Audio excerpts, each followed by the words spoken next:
اعوذ باللہ من الشیطان الرجیم بسم اللہ الرحمن الرحیم اللہم صلی علی سیدنا محمد معدن الجود والکرم وآلہ وسلم۔ سامعین و ناظرین اکرام، السلام علیکم ورحمۃ اللہ وبرکاتہ۔ آج کا ہمارا موضوع یہ ہے کہ دنیا میں امتحان کس چیز کا ہے۔ دیکھیں، دنیا میں امتحان بس ایک چیز ہے کہ آپ زندگی اپنی مرضی سے گزارتے ہیں کہ اللہ کی مرضی سے۔ اللہ تعالیٰ نے انسان کی کامیابی کو ایک چیز میں پوشیدہ رکھ دیا ہے کہ یہ زندگی اللہ کی مرضی سے گزارے۔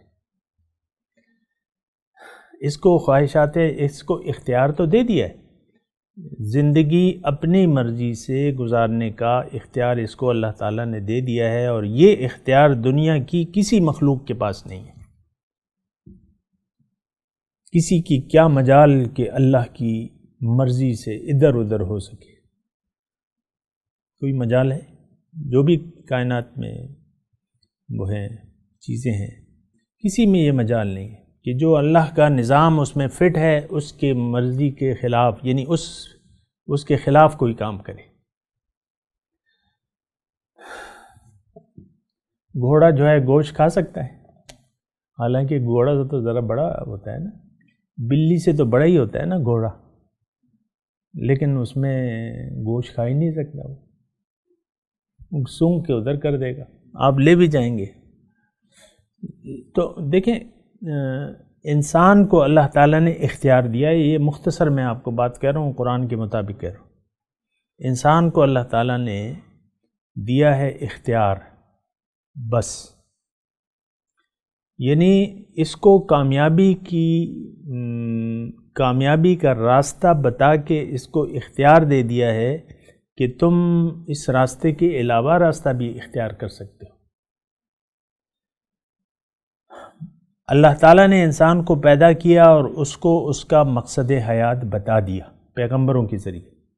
سارے پیغمبر جو ہے دعوت دینے والے ہیں اللہ کی طرف، داعین الی اللہ باذنہ وسراجا منیرا۔ تو اللہ کی طرف دعوت، اللہ منزل ہے، اللہ کی طرف تمام پیغمبر اللہ تعالیٰ کی طرف دعوت دینے والے ہیں اور اللہ کا راستہ بتانے والے ہیں، اور تمام پیغمبر اپنی اپنی قوم کے لیے ایک نمونہ بھی ہیں کہ بھئی اللہ منزل ہے، یہ راستہ ہے، میں اس پر چل رہا ہوں، میری اتباع شروع کر دو، میرے نقش قدم پر چلو، فاتبعونی اہدکم سبیل الرشاد۔ یہ جو میں نے آپ کو پڑھا ہے نا، تو یہ ایک مومن کے الفاظ ہیں جو فرعون کے دربار میں کھڑے ہو کر کہتا ہے۔ فرعون جب موسیٰ علیہ السلام کو فرعون نے قتل کرنے کا منصوبہ بنایا، تو اس میں ایک شخص کھڑا ہوا جس نے اپنا ایمان چھپایا ہوا تھا۔ تو بہرحال وہ سورہ مومن میں وہ ساری باتیں آئی ہیں۔ ایک جملہ وہ کہتا ہے، پیغمبر موجود ہے، مومن کہتا ہے فرعون کو میری اتباع کرو۔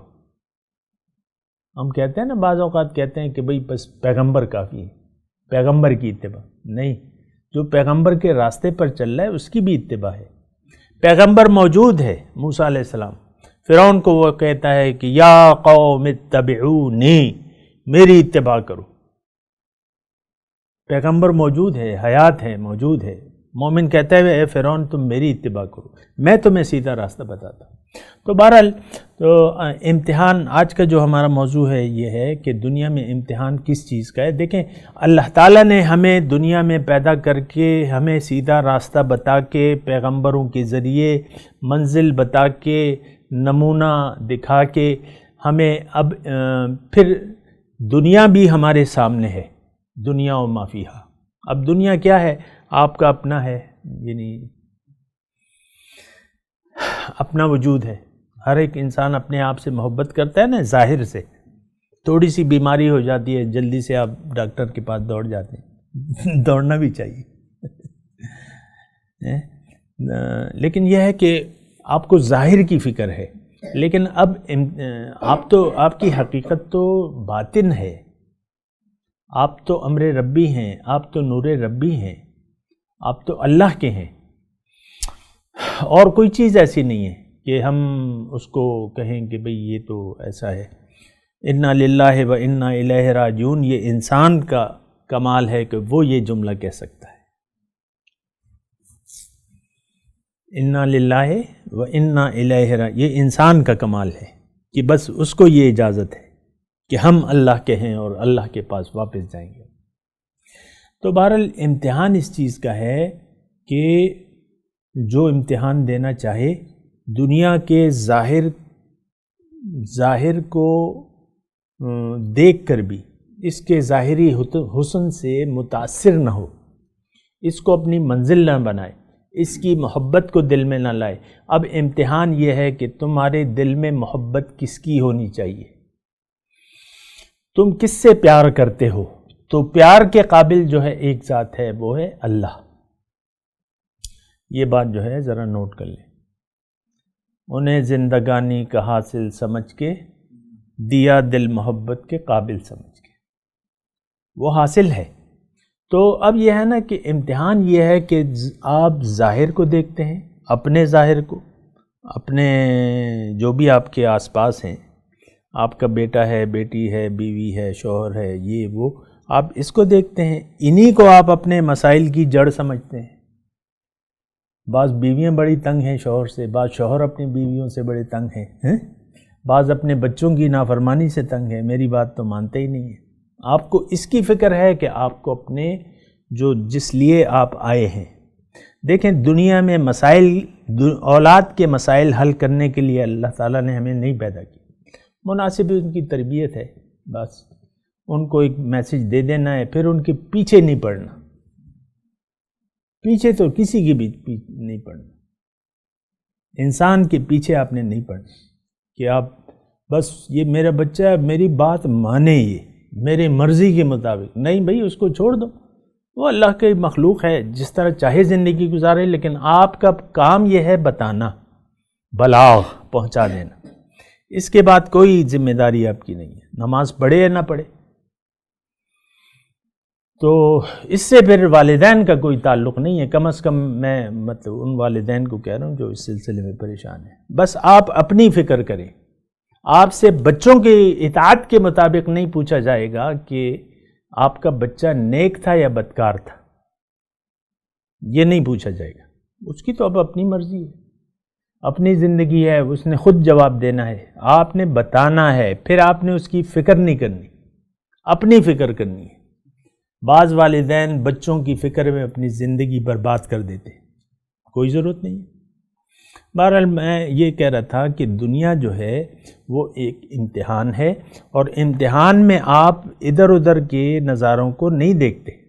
مثال کے طور پہ ایک امتحان گاہ ہے، ایف ایس سی کا امتحان ہو رہا ہے، فائنل ایگزام ہے بچے کا، اور وہ سارے جو کمرہ ہے اس میں بڑی بڑی کھڑکیاں ہیں اور شیشے ہیں، اور پھر چاروں طرف جو ہے نظارے ہیں، ایک طرف کوئی لوگ جو ہیں جھولے جھول رہے ہیں، کوئی باغات کے نظارے ہیں، کوئی سرسبز نظارے ہیں، کوئی ادھر ہے، کوئی کیا ہو رہا ہے کیا ہو رہا ہے۔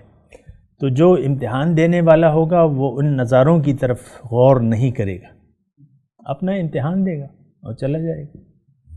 ہم تو یہ نظارے دیکھنے میں اس کا وقت ہی نہیں ملتا، ہم نے تو کوئی دیکھا نہیں ہے، ابھی تک میں بالا کوٹ نہیں گیا ہوں،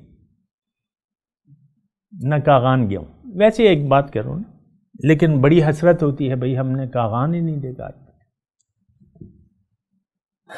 جائیں گے، ضرور جائیں گے، جائیں گے جائیں گے۔ تو یہ ہے نا کہ یہ ایک امتحان ہے، اس کو امتحان کے طور پہ لینا چاہیے، اور کل جو آپ کا شروع ہونے والا ہے وہ پھر نتیجے کا دن ہے، جب آپ کی آنکھیں بند ہو جاتی ہیں۔ دیکھیں جزائے اعمال میں آپ کو کہتا ہوں کہ یہیں سے شروع ہو جاتے ہیں۔ اللہ کی یہ امتحان دینے کی نیت کر لیں اور امتحان دینے لگیں، یہ دنیا اللہ تعالیٰ آپ کے لیے جنت بنا دے گا۔ یہ دنیا جنت کیا ہے کہ آپ کو کسی چیز کا غم ہی نہ ہو۔ وہ ہمارے شیخ ایک شعر کہتے تھے کہ دل کو غم دو جہاں سے کر دیا آزاد، خدا تیرے جنوں کی عمر دراز کرے۔ یہ وہ شعر اکثر کہتے ہیں، دل کو غم دو جہاں سے کر دیا آزاد، خدا تیرے جنوں کی عمر دراز کرے۔ تو بہرحال یہاں سے آپ کی زندگی جو ہے وہ جنت کا ایک نمونہ ہوگی. اس کی میں پھر انشاءاللہ تشریح کر دوں گا اگر آپ چاہیں. لیکن اس کے بعد جو ہے بس آپ نے اگر کلمہ حق کہہ دیا کہ لا الہ الا اللہ محمد الرسول اللہ، اس کے بعد آپ پر اطمینان کا دروازہ کھل جائے گا. آپ کی زندگی میں سکون آ جائے گا، اطمینان آ جائے گا، اور بس آپ کا کامیابی شروع ہو گئی. آپ ایک قسم کی جنت میں داخل ہو گئے. یہاں سے آغاز ہو جاتا ہے. تو امتحان ایسا نہیں ہے، بڑا اچھا آپ کو یعنی رزلٹ جو ہے ملنا شروع ہو جاتا ہے. امتحان یعنی کمرہ امتحان میں تو کبھی آپ کو یہ نہیں ہوتا، لیکن آپ کو وہ خوشخبریاں ملنی شروع ہو جاتی ہیں. وآخر دعوانا ان الحمدللہ رب العالمین.